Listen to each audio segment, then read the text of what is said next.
Hello, my name is Austin Schutz. I'm a 6-year PhD candidate in political science. I'm working on an MA in women's studies, and I have another MA in political science. And today, what I'm here to do is talk to you about how to approach graduate school successfully, and specifically, how to prepare for graduate seminars. So, today, we're going to have two broad topics. The first one is going to be etiquette during seminars, and the second one is going to be how to prepare with the week's readings for a seminar class. Now, I think that seminars are a bit intimidating at first for new graduate students. I know it was for me because of how much more intense they are. It's a lot more reading, it's a lot more time spent in an individual class section, and there's a lot higher expectation for what kinds of contributions you're going to be able to bring to the class. So, what I'm trying to do today is talk about navigating that classroom environment, both in terms of how to navigate conversations inside of a seminar environment, but also how to bring useful, interesting contributions to a seminar class. So let's go ahead and start with etiquette. So, seminar is not your TED Talk, but you are also expected to bring contributions. So, this means that if there's dead space during a class where, so the dreaded moment is a professor asks a question for everyone to discuss, and everybody sits there silently. You are not obligated to fill that dead space if you don't feel like you have a useful contribution to the discussion. Something you can do, though, that can be useful is ask, so I'm not quite sure I understand the question. Can you rephrase it? It's completely acceptable, completely normal.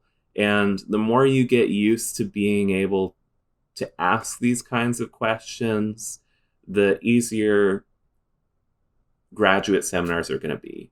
You have to be willing to do what might feel embarrassing or awkward to get the conversation going, because in the end, it's a collaborative environment. All of you are sharing knowledge and intuitions. So if something's not clear, you need to say, hey, can you please rephrase that? Next, if you interrupt someone, apologize and take note of who you interrupt. And that apology can be, during break in class, after class. But take note of if you tend to interrupt someone. And this is a problem that I had in graduate school at the beginning. Take note of who you're interrupting. So for me, it was people with quiet voices because I just couldn't hear them as well when they started talking. And so, I had to take note of like, okay, who is it that I'm regularly interrupting? And it just got me in the habit of waiting a half second more than I normally would before I started talking to make sure that I wasn't just running someone over. Taking note of who you are interrupting or who you feel like, oh my gosh, I had an awkward interaction with that person during class. Taking note of that will help you correct problematic behaviors. Even, if those behaviors aren't out of malice, which if they're out of malice, you're probably not going to correct them anyways. And I just assume that's not the case in graduate school. So all of those are for people who talk too much. But what if you are having trouble talking during graduate seminars? Well, I think that this often stems from two sources. One, anxiety about the content and being able to make useful comments on the content. And two, just anxiety about the environment of graduate school. And on the one hand, when it comes to content, if you never talk, you're missing opportunities for A, clarification about things that you don't understand, but B, you're also missing opportunities to reinforce what you know through repetition. Having these conversations really drilling down into the nitty-gritty of every single reading, like that's how you gain a deep understanding of the material that you're approaching in graduate school. So you need to get used to making these contributions. And one way to perhaps do this is to prepare, a set of questions for each reading. And you don't have to ask all of these questions, but just so that you have something that you could contribute. And one of those questions might be particularly relevant during a discussion that's happening in class. And so it gives you an opportunity to open up some space for yourself and to give a contribution. So on the second hand, anxiety about the environment. One, I think that for most people experience this. I experienced it. And I think that for most people, it goes away fairly quickly. It doesn't necessarily feel like it goes away quickly. But usually by like your 5th or 6th week of graduate school, I feel like people have the hang of what seminars are like. And so if you're finding that after that point that you are struggling, there's 2 things that I would advise. One would be talk to an instructor that you trust. And that's especially great if it is the instructor in the graduate course, about how to make contributions during class. And they'll probably have some useful things for you, especially your instructor might see like, okay, you're making really good points during like, the weekly submissions we have for the class or whatever assignments that we have. And so you need to be willing to talk about that stuff in class. Like you actually have legitimate things to say, interesting things to say. And that can often, reduce a lot of anxiety about making contributions to the course. But if it is a deeper problem than that, then I suggest going to counseling. And this is something that we will talk about in another video because I think counseling is really important and really helpful in graduate school. And I think especially if you're in your first 2 years, you should, even if you feel like you don't need counseling, schedule an appointment every other month at the counseling center because it gives you an opportunity to kind of unload about graduate school and discuss strategies for, dealing with how difficult it can be. So that is etiquette. It's not your TED Talk, but also if you're not speaking, you're missing out on opportunities to learn and to build a collaborative environment. So preparing for a graduate seminar, how do I sit down with these readings and find relevant things to say, increase my understanding of the week's topic, etc., etc. Well, the first major thing is that in preparing for a graduate seminar, your note-taking strategy is really important. I've already discussed one note-taking strategy, and you can look at the playlist that this video is in to watch how I do that and what the details of my pre-reading strategy are. But there's a whole bunch of different strategies.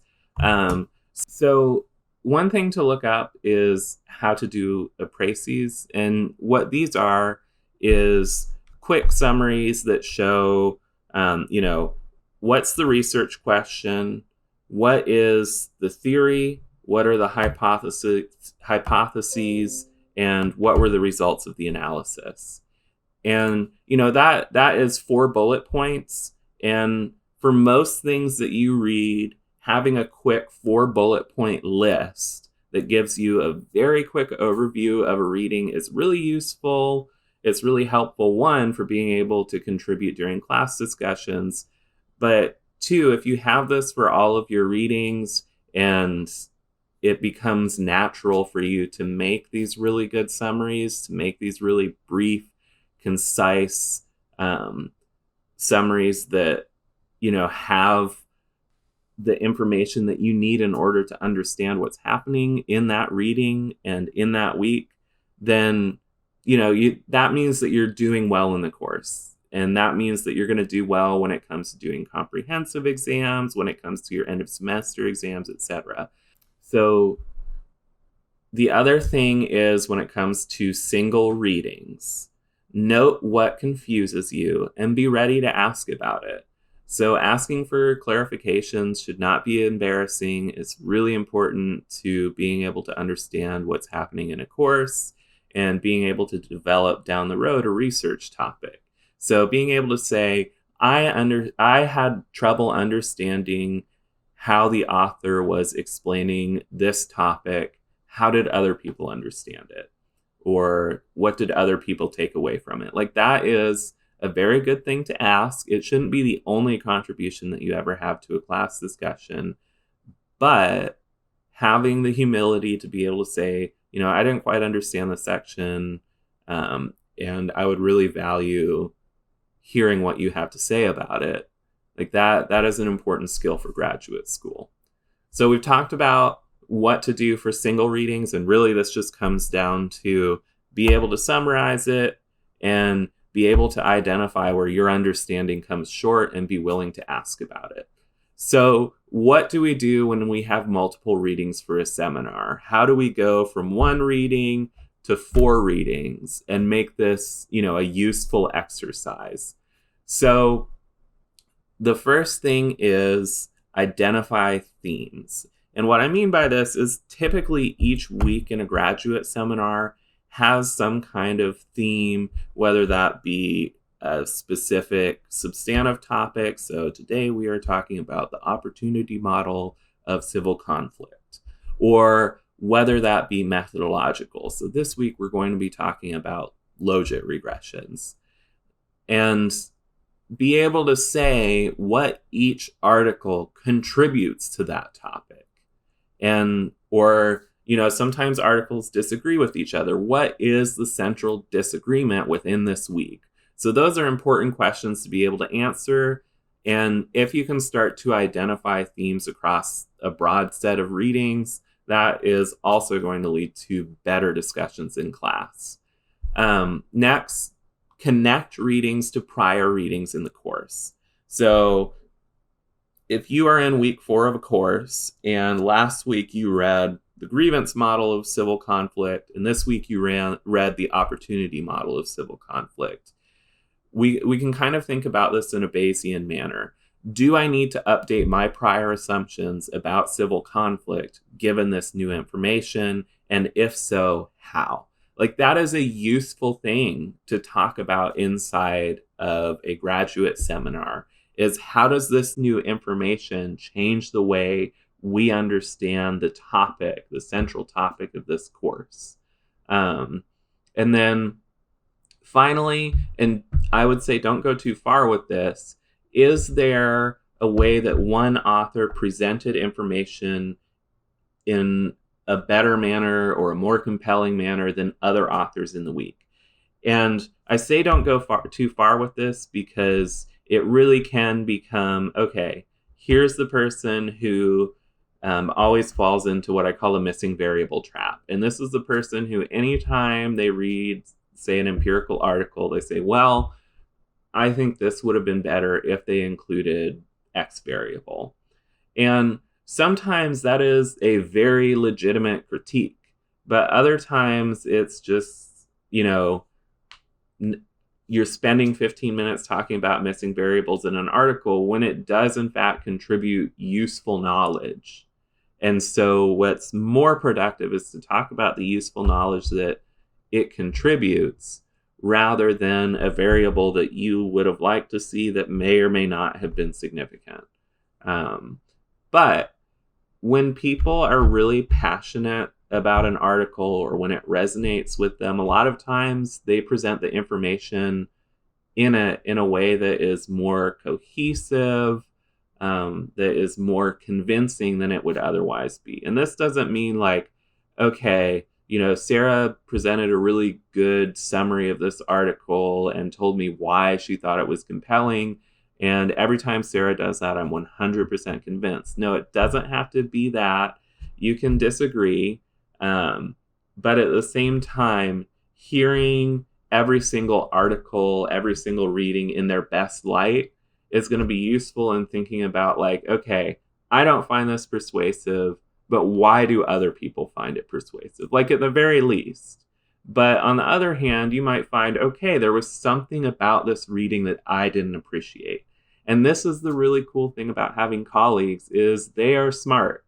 Like, it feels like oftentimes graduate school is split into this really hard dichotomy between people who seem like they feel like they know everything and people who feel like absolute imposters.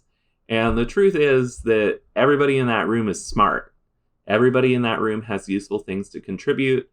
And so everyone should be willing to listen and willing to contribute. And that is a hard balance to find. And it takes some time. But this is how seminars go from being something that's perfunctory to being something that you really, really enjoy. So that is what I have for you. Today we talked about etiquette, how to prepare for a class when it comes to individual readings and when it comes to groups of readings. And I hope that this is something that for people that are experiencing a bit of anxiety about how to contribute to seminar classes, resolve some of that. And I will see you in a future video. Thank you.